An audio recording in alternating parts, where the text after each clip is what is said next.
Alright, so the last effect I want to add to this is a drop shadow effect underneath the text, and that'll just make it stand out that much more and make it look that much more lifelike. So to do that, I'll go to my layers dialog again, I'll right click on the text layer, and then I'll choose duplicate layer. If you're on a Mac, you have to use a 2-finger tap instead of control click because control click doesn't work in GIMP. So now there's an exact copy of the text layer and I need to turn it black. So I'll choose the text tool again from the toolbox by double clicking it. Then I'll click on the banner where the text is until the text frame appears again around my text. And that's how I know that that layer's text is selected.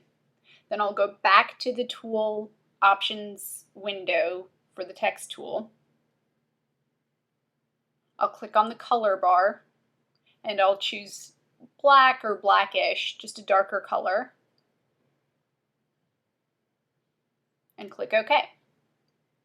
And you see the top text layer just turned that black color that I chose.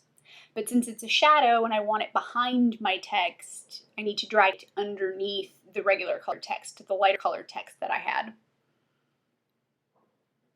So you just click and drag underneath and ta-da, now it's behind, but you can't see it anymore.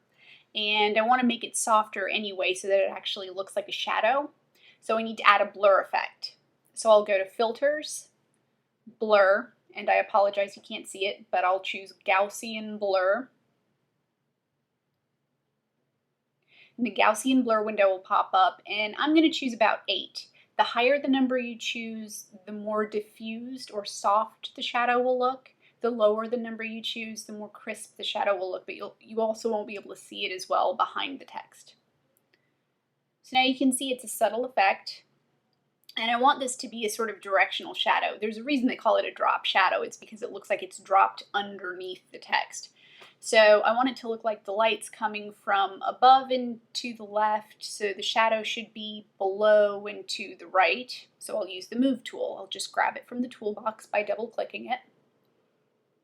I'll make sure Move the Active Layer is selected. Not that one. That one.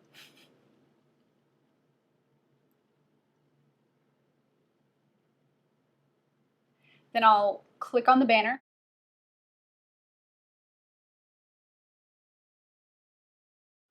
Then I'll just use the arrow keys on my keyboard to nudge the shadow down and over just a little bit. You could click and drag too, but using the arrow keys is a little bit more refined. This is a really subtle effect, and I know it's hard to see, especially in a video.